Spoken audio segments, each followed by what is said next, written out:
And now, it's time for another Dice Tower review with Ryan Metzler.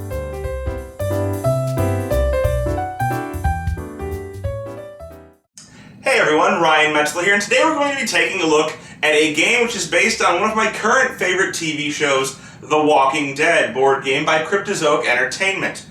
This is a game for 2 to 4 players, and it's going to be about survival against zombies, as you might expect. So it's a game for 2 to 4, should play in about 30 to 45 minutes, and the box says 15 up, and that's because obviously in any zombie game there's going to be a certain amount of inherent violence. So it says 15 up, but the mechanics are probably really okay for anybody much younger than that, maybe even like 7 and up, but obviously they can't go that route because of the thematic material.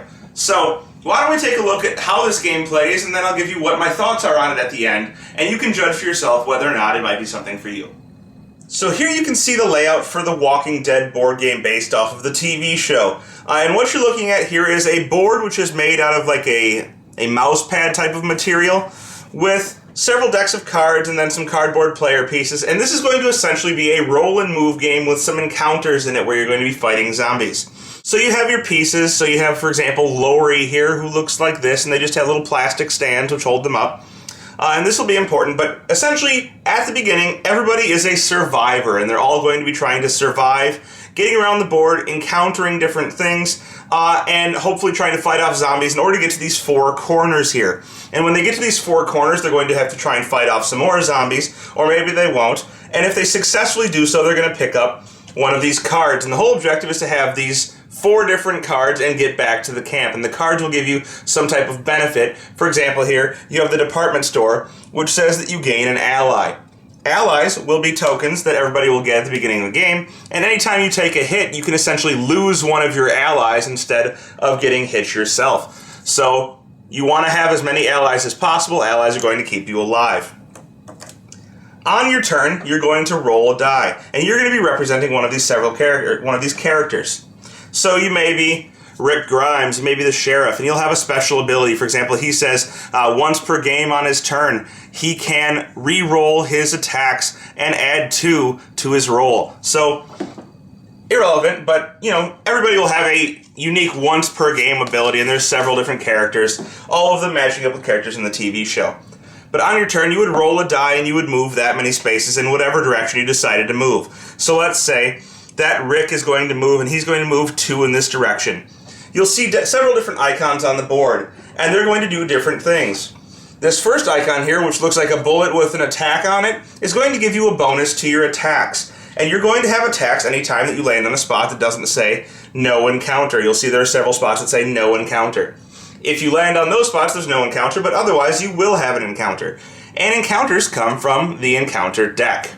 And you're going to flip it over, and it's going to tell you what the encounter is. For example, this one says, rescue a survivor, and it has a difficulty of 9. It says if you win this fight, you may gain an ally. So you look at the card, you see you need a 9 to beat it. Great.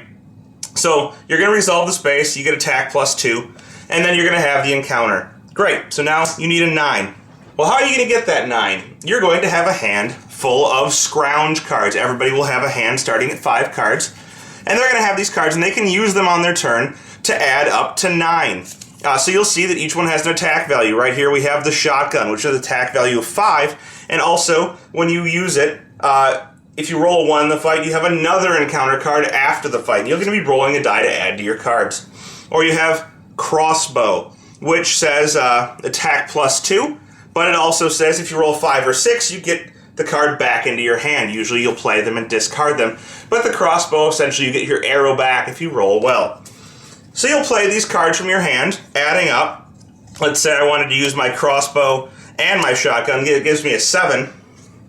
And then I would roll a die. And since I'm plus 2, I'm actually already at the 9. So I don't really need to roll anything, except for that if I roll a 1, I'm going to have another encounter. But I didn't. I rolled a 2. I lose my crossbow and my shotgun, but I beat the encounter. If you were to lose an encounter with a strength rating, meaning that your total strength after your roll did not total 9, you would get a bite, which is going to cause you to either lose one of those ally tokens that I told you about earlier, or if you have no ally tokens remaining, you will die. At this point, on your next turn, you will come back as a zombie player, and you'll be trying to stop the other players from winning the game.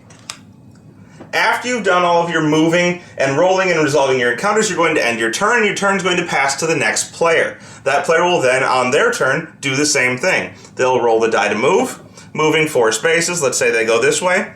They will resolve an encounter if it doesn't say no encounter, which it doesn't, so they would take an encounter.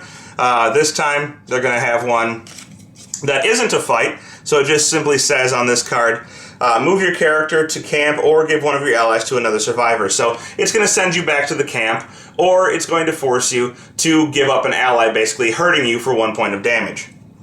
The game will go on in this manner, except someone will eventually die. And if they do so, they're going to put their character down, and on the next turn, they're going to come back as a zombie, which are represented by these zombie stands. So you essentially swap your character out for a zombie. And once you've done this, you're going to have a different turn order. You're going to roll the die, move that many spaces, much like before, and then you're going to be able to play a card out of the Walker deck. You'll see the Walker has their own deck of cards here, and they'll have a hand of cards, and they'll be able to play these to try and mess with the other players. So they'll have things like Frenzy, which says that an encounter card against another player has +3 strength, so it makes it harder for that player to fight. Or, after this fight, you may move up to 2 spaces, and it has a strength of 5. And anytime that player moves on to another player, they can start an encounter with that player, do damage to them, and try and prevent them from winning the game, converting them to the zombie team. Now, the game goes on, and you're going to be trying to get to these 4 corners in order to pick up these special abilities. For example, the department store, which gives you another ally, or the police station, which says that you add 1 to all of your attack rolls. And you're going to try and collect all 4 of these to get back to the center. The first player to do so is going to be the winner of the game. Otherwise, the game will end when everybody dies because of zombies attacking them. In this case, the zombies would be the winner. Additionally, there is a team variant for 4 players in which 2 players start as survivors and 2 players start as zombies. There's some slight variance in respawning, so for example, zombies would start on the respawn spots, or walkers as they call them, would be on these respawn spots. And this is additionally where they'll spawn during the normal game when they get killed by a player. And they'll be able to move around trying to stop the survivors. If the survivors manage to get 1 of each location and return to camp between them, they're going to win. Whereas if the zombies kill both survivors, the zombies win the game. So that's The Walking Dead, the board game. And it's essentially a roll and move game with some encounters thrown in. And it plays as such. So there's going to be a lot of luck involved. Rolling the right dice to move to the right spots. Rolling the right dice in combat. And I guess there is some luck mitigation in the scrounge cards. Now you have to be very careful in using your scrounge cards because you only get a starting hand of 5, and you're only going to get more from special spots on the board or special encounters which tell you to draw them. So you really have to be very careful in playing them because once you're out of scrounge cards, you're going to have nothing to increase your die rolls. Now, you can rely on luck a little bit here. If you roll a 6, it's always a success in an encounter, so you will always win. And I guess that somewhat helps, but really all that does is make it an even more luck-based game. I don't dislike the game, but it's not something I would keep in my collection, and it's not something I would suggest for an experienced gamer.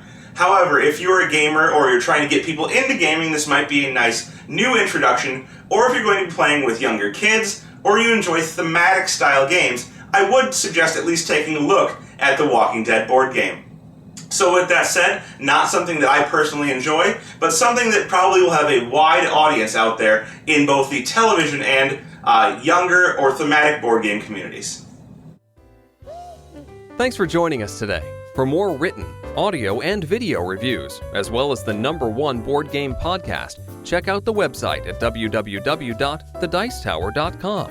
Until then, this is Eric Summerer, and you've been watching The Dice Tower.